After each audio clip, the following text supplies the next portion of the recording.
Hey, everybody, welcome to week number 2. I want to go over just a few of the concepts that we're studying this week with my own thoughts on them. Of course, you're going to be doing some readings and some additional videos as well, but want to give some shout outs to what's happening. One of the concepts, of course, that we are covering in ENC 1101, even though it is a writing class, we are going to be talking a lot about active reading because it's one of the most important skills, not only for just college in general, but also to become better writers. We must become better readers.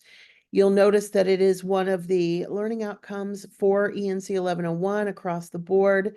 And we are going to be doing the first active reading assignment this week in the course. We have several of these, 3 to be specific, in which you will read an article, you will take notes on it, you will practice all your active reading skills on it, and then you will do a write-up about it in your discussion board. You will eventually then also come back and respond to your fellow classmates in that same discussion board forum. The discussion boards that are marked active reading have a very specific set of things that show you what to do. So I'm not going to read those to you. You can read them for yourself. I will, of course, talk about them in the weekly walkthrough video when they come up, because we'll talk about that week's assignments. But note that everything that you need to know how to do good active reading is in those discussions. So there's a link to an article. There's a set of instructions, and then there's 3 specific things that you'll be posting in your own post to the discussion board. And then you will answer some questions posed by your fellow classmates, and that is how we will do the active reading discussion boards. The main thing with active reading is to be literally active. So if you are reading something, say, online, it's impossible. It's not really impossible. There's a lot of tools now that you can use to annotate things online and things of that nature, but it is important that you write things down. It's important that you take notes as you read for school. If you find words that you don't understand, you need to look them up. Do not try to just get the meaning from context. That's a good strategy for doing something quickly, but active reading really does involve interacting with the text. So if it is a printed something that you're reading, you can take notes directly on the page. You can highlight, you can take notes in the margins. There's a lot of things that you can do. But I encourage you, no matter how you're reading something, whether it's electronic or in print, make sure that you are taking notes as you read. Summarize things for yourself, jot down a little summary of each paragraph, even sometimes, especially if it's a very complicated article. And then at the end, go back and make sure that you have understood all the most important points and that you have drawn some connections with your own life's experiences as you read those things. That is a key part of the active reading process. The writing process, which is something, of course, that we're doing because we are in a composition class, involves 3 main stages. So I want you to think of writing as planning, drafting, and revision. It is important that you spend more time planning than you think you need to. One of the main things that we run into when we are writing is we sit in front of a blank computer screen or we sit in front of a blank notebook and we try to think about what we want to write. And in reality, we should be doing a lot more planning up front. Often, of course, in college writing, you're going to be doing research, but even if you're writing something from your own personal experience, taking the time to do some pre-writing, to jot down all your thoughts, just let them get out on the piece of paper without really doing a lot of thinking. There are a number of pre-writing strategies that you can use. Brainstorming is one of them, and that's kind of where you do just let all your ideas fall out onto the page. Personally, I like to use listing. Instead of trying to write in full sentences and full paragraphs, I like to use just bullets and give myself a list of the things that I want to make sure that I include. When you are doing research, which you will for most of our papers this semester, that is a key part of the planning process as well. I will be asking you to think about outlines and how you order things. Putting things in order before you start writing can really help get away from the blank page syndrome that we sometimes run into. Order is typically going to be order of time, importance, or sometimes space. But most of the time when we're writing for college, we're going to be writing in order of importance. And it's up to you as the writer, of course, to determine what point is your most important. And typically you want to put that in an academic paper, you want to put that last. You'll notice that when you read things in, say, newspapers or magazines, the most important information goes up front. But that's because they don't expect you to read the whole thing. They want you to get the key information and then you can move on with your life. But in academic writing, we tend to place the most important information at the end because your reader needs to read the whole thing in order to grasp your point. And of course, I will be reading the whole thing because I have to grade it. So I am your primary reader, and therefore we have that. Drafting, the second part of the writing process, should mean writing everything down, getting it all out of your head, not worrying too much about perfection. Although if you're like me, I do tend to edit things as I go because I'll notice I used the wrong word, or I'll notice that Microsoft Word has done the little squiggly line. And so I've got some kind of mistake that I need to fix right then because it'll drive me crazy. But drafting, you want to think about it as getting out the whole first draft without worrying too much about the stuff. Revision is where you go back and perfect it. And revision is more than just editing for grammar and punctuation mistakes. I want you to think of revision as literally re-seeing or rethinking your paper. When you revise, you're going to look for three main characteristics. One is unity, and that involves sticking to your main point. If you have a central thesis, every point that you talk about must relate to that central thesis, and you will have a thesis in our academic papers. The second criteria is readability, and that's not the word I'm looking for. But of course, even as an English teacher, sometimes I lose words in my head. Coherence. I knew I'd come up with it.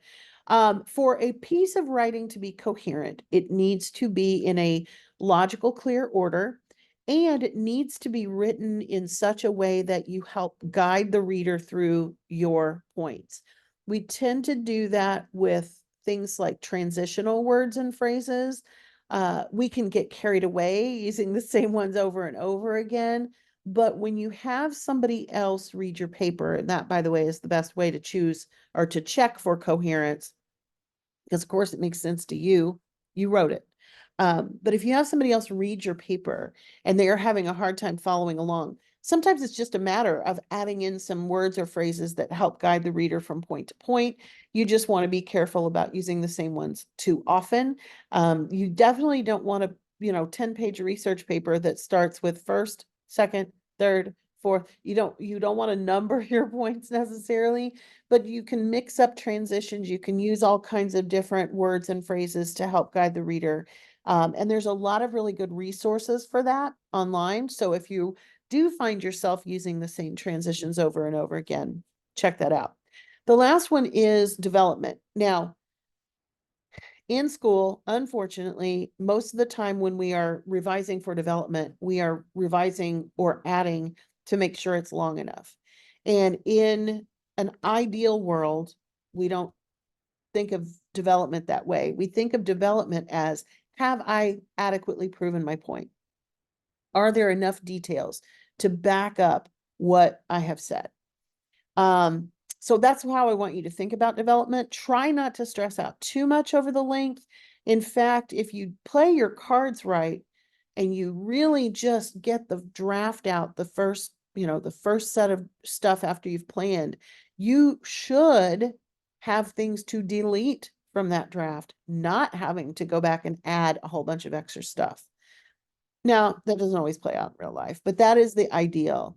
Typically, we should have a draft that contains more than we need and often has things that just don't fit, which is why when we revise for coherence and we revise for unity, sometimes we have to take things back out. So those are the three main categories. Now, proofreading is part of revision, but it is not a substitution for revision. There are so many tools now to help you with it. Microsoft Word has always had spell and grammar check, but honestly, it's not that great. Grammarly is a fabulous tool. So if you have not accessed Grammarly and have not downloaded on your computer, I strongly suggest that you do, because it will really help you in terms of your grammar and punctuation. The first two rhetorical modes that we're going to be practicing in the same paper will be narration and description. So you're going to be reading about those. So I don't want to go too far into it, but I want you to be very clear when you're thinking about the different writing modes or rhetorical modes or modes of development, whatever we want to call them, that there are distinct differences. And they are used in different types of papers. Some are used more than others. Narrative is something that we tend to think of personal narratives, which is what we're going to write in this class. But narrative is any story. It doesn't have to be your own story. So sometimes when we are researching, say, a paper on drunk driving or whatever, we might include a story, a narrative of a person who has lost a loved one through drunk driving. It's not our personal story, but it is a story. So telling a story is narrative.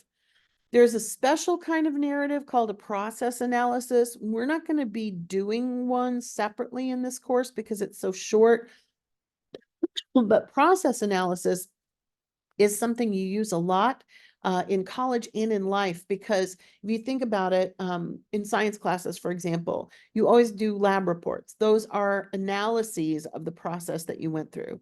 When you are reading a recipe and trying to make some different food that you've never made before, that is a process analysis that you're reading. If you have a job right now and you have a manual somewhere in your workplace that tells people how to do certain things, that is a process analysis. So you'll see them a lot, you'll use them a lot, you'll write them sometimes, but most of the time, process analysis is something that we kind of tie to work or things where there's a procedure. It is, in its own weird way, a special kind of narrative. Now, we're not writing one, but we are going to encounter them in our lives. So just be aware of that. The other writing mode that we're definitely going to be using this week is description. And description is a term that gets overused. In our parlance, I want you to think of description as a way to showcase the details of a person, place, or thing through sensory detail and description, using the senses to describe a person, place, or thing. When you think about it, we do it all the time. You know, oh, what did your blind date look like? And you give the description of the person. Or what does your new car look like? And you talk about the color and you talk about what it looks like. That's description. And when you are writing a story, you are almost always including description. So, for example, if you're writing the story about a childhood birthday party, if I were talking about my 5th birthday party, which I often do, I use it as an example because it was memorable. And I would describe my birthday cake, which was a white standard, grocery store birthday cake, but it had a plastic Cinderella set on it. So there was a Cinderella and a Prince Charming and a pumpkin coach. And I think it was 4 horses. If I was writing about it, I'd pretend like I remembered. I don't remember, but I think there were 4 horses, maybe 6. I don't know. Anyway, there were horses. And so when we describe something, we use our senses. We use the visual. If I were describing that cake, I would also describe the taste, the sweetness of the icing, the chocolatiness of the inside, whatever the case may be. If I was describing a place, like if I were describing my grandmother's house, I would describe the smells. I can remember when I would sleep over at my grandma's house on my dad's side. Every morning I would wake up to the smell of bacon. So my grandmother was a good cook, but very hardcore Southern cook. There was always bacon, there was always biscuits, there was always gravy. But I can remember that smell. Things of that nature. So description, I want you to think of the senses. Narrative, I want you to think of events. Okay, so that's kind of how we do it. Now, you're going to be writing your first formal paper. There are some very important things I want to talk about with you. Number one, you must write it on a computer. You cannot write a paper on your phone. You just can't do it. Yes, there are versions of Microsoft Word that you can download for phones and for tablets, but you are a college student. You are taking official college courses. It is extremely important that you use a computer to do your writing assignments. I would argue you should even use it when you're doing a discussion board or anything else. But, okay, at the very minimum, you absolutely have to use a computer for your formal writing assignments. You also have to be able to save those documents in Word format, and then you are going to upload them to Canvas. You are not going to be typing them in a box. You can do that for the discussions, although I strongly recommend writing your discussion post in Word so that you can save it and then copy and paste it. But for the formal writing assignments, you absolutely have to create a Word document. We're going to be using MLA formatting, and I've got videos in this week's materials to teach you how to do that. And then you're going to save it on your computer and you're going to submit it in Canvas. So I'm going to show you, I'm going to share my screen and I'm going to show you very, very quickly the ins and outs of this. So we're going to do 2 windows here. The first one I want to show you is Word. Okay, so I'm in Microsoft Word. I am going to create an MLA formatted document. It is so simple. Most of your instructors are going to insist that you use Times New Roman in 12 point, so I am going to change that. You definitely are going to be double spacing everything, so we're going to change this to double. By the way, I am in a Mac version of Word, so yours may look a little bit different, but it's similar. And I've got videos for all the various kinds in this week's materials. One of the things that we will be doing in all of our papers is we are going to include the page number and your last name in the header. So we're going to insert a page number. It's going to be in the header and it's going to be on the right-hand side, and it does show on the first page. For the formatting, you usually don't have to change anything, but we're going to say okay. Now I'm going to double click on it, and I want to change this to Times New Roman as well, so that everything matches. And then right in front of it, you're going to click right in front of it. You're going to type your last name. Who do I want to be today? Well, I just saw the color purple in theater, so my student's name today will be Alice Walker. All right, in her honor. All right, so Walker 1. Then on the first line, you're going to put your first name and last name. You're going to put my last name on the second line. You're going to put ENC1101 on the third line. If you do happen to remember it, you can put the CRN in there. It doesn't matter because you're turning it in electronically in Canvas. And then the date. So I'm just going to use today's date, which is, what is it? The 3rd, I think. Yep. The way that MLA wants us to do the date is the day, the month, and the year. So there's no punctuation. We're going to center our title, and you do want to give your work a title that is not just the name of the assignment. So I'm just going to call this My Special Birthday. This particular paper will not have a works cited list, so all we have to do is then type the paper. Okay, and I'm gonna type a couple of lines just to show what it looked like. Oops, let's do a second paragraph. All right. So this is what it's going to look like, and I'm going to save it. This brilliant piece of work. I'm going to call it something that I can remember. So let's say this is my ENC1101 personal narrative. And I'm saving it in my documents. You can put it wherever you want to, but you want to make sure it's in Word format.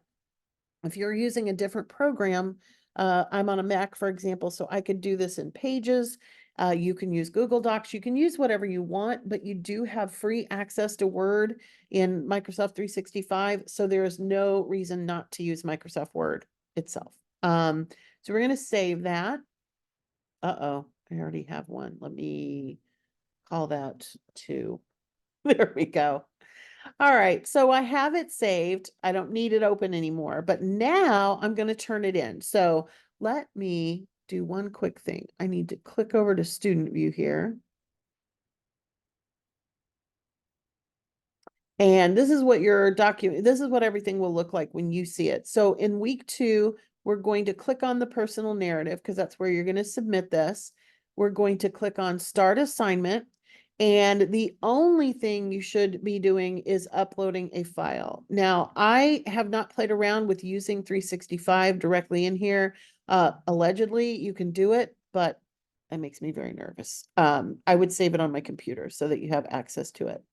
It's the very first one in my documents, so I just double clicked it, and now I'm going to hit submit assignment, and I will get a it shows that I've done it, right? So over here it says submitted.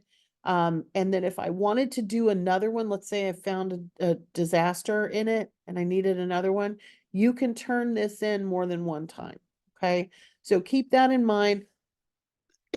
If your first one isn't perfect, it's going to be fine, but I want you to do your best with it to try to use the MLA formatting. We are going to be using it throughout the course. We're not going to be switching over to APA and ENC 1101, but you will probably be writing both MLA style papers and APA style papers at some point in your college career. For now, though, we're going to get really good at using MLA. All right. So if you ever have any questions, if you have any questions about how to do something or things of that nature, that is a great thing to do, to use the Q&A discussion board for the course so that everybody can have the answer at the same time instead of me answering a whole bunch of individual emails. So if you ever have a question about the assignment or what's going on during the week, make sure that you post it there. But you can also reach out to me anytime via Canvas inbox. All right, everybody, have a great week too. I look forward to reading your personal narrative.